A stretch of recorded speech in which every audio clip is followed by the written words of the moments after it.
Monsieur le Premier ministre, après votre enlèvement en fiction par les gros bras de la mafia du nucléaire lors de la campagne de pub de Greenpeace, eh bien voici que votre gouvernement, en pleine cacophonie, il faut l'avouer, prend la décision de prolonger la durée de vie de la centrale de Tihange 1 pour 10 ans.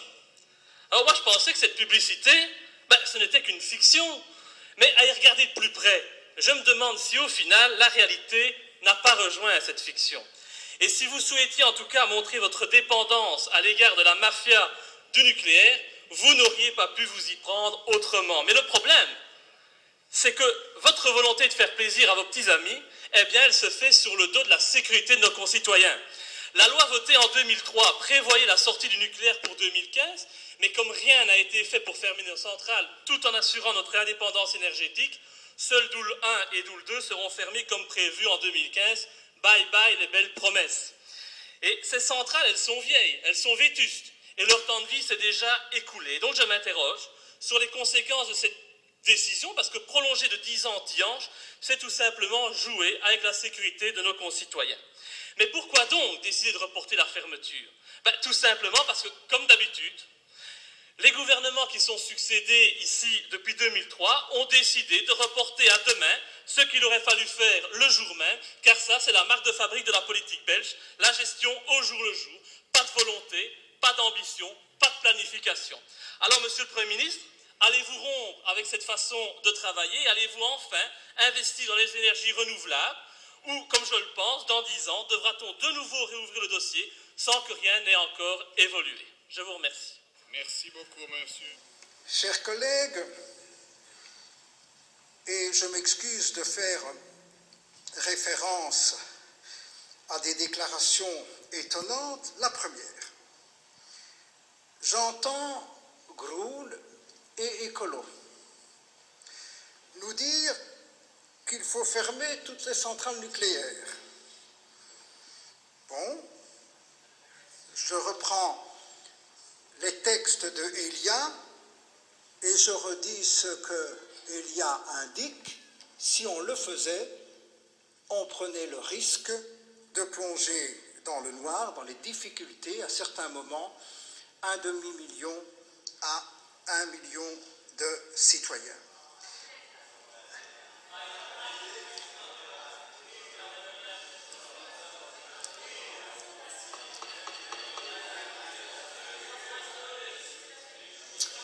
Mes chers collègues, excusez-moi, il n'y a pas que Écolo et Groul qui détiennent la vérité.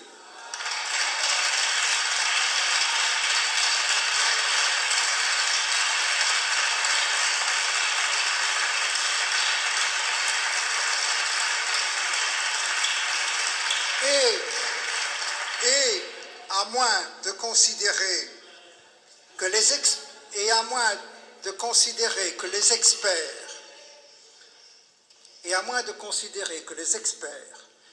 tant de l'administration de l'énergie que de Elia ou que de la CREC soient des idiots, je pense que c'est de la responsabilité du gouvernement d'en tenir compte. Mais, chers collègues, je dois dire que malgré ce que vous me dites ici, je ne résiste pas à lire ce qu'a dit la coprésidente d'Écolo, Émilie Hoyos, à la fin juin à la radio. Je cite, je vais citer en français parce qu'ici les textes sont en néerlandais. Alors, il faut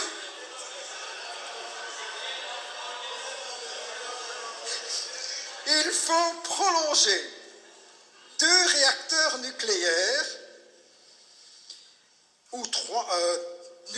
pour 2 ou 3 ans et proposer un plan massif d'alternatives.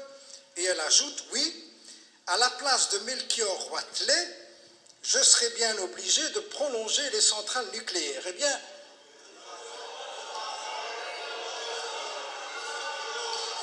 je vais ça.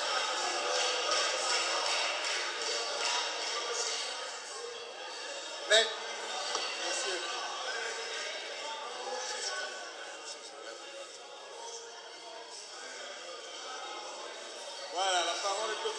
ministre.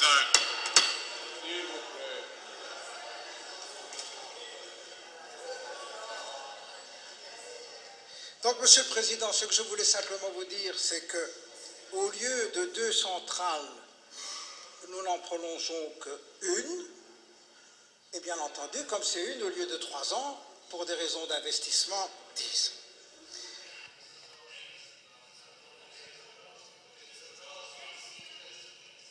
Monsieur Di Rupo, excusez-moi, mais j'ai vraiment l'impression que vous nous prenez pour des imbéciles parce que l'allongement de la durée de vie de Tihange 1 démontre en fait une absence totale de prévoyance et de volonté du monde politique. Alors vous faites peur à la population en agitant la menace des coupures d'électricité, mais si ces menaces existent, c'est parce que vous n'avez rien fait depuis 2003. Jusqu'ici, vous avez toujours fait de l'écologie taxatoire, comme il plaît aux écolos. Et donc, il est temps aujourd'hui de mener une politique écologique ambitieuse et positive. Investir dans le biogaz, la géothermie, développer en Belgique le concept des villes en transition. Montrer aussi l'exemple en équipant les bâtiments publics de panneaux photovoltaïques, en augmentant les crédits d'impôt pour les investissements énergétiques. Malheureusement, c'est tout le contraire que vous faites depuis que vous êtes à la tête de ce gouvernement. Et donc, nous avons déjà perdu 10 ans. Et si vous ne réagissez pas rapidement, eh bien 2025 arrivera sans que rien n'ait changé. Donc, je crois qu'il faut avoir un peu de courage, car il ne suffit pas de parler écologie pour faire du bien à la planète. Il faut avant tout agir. Je vous remercie.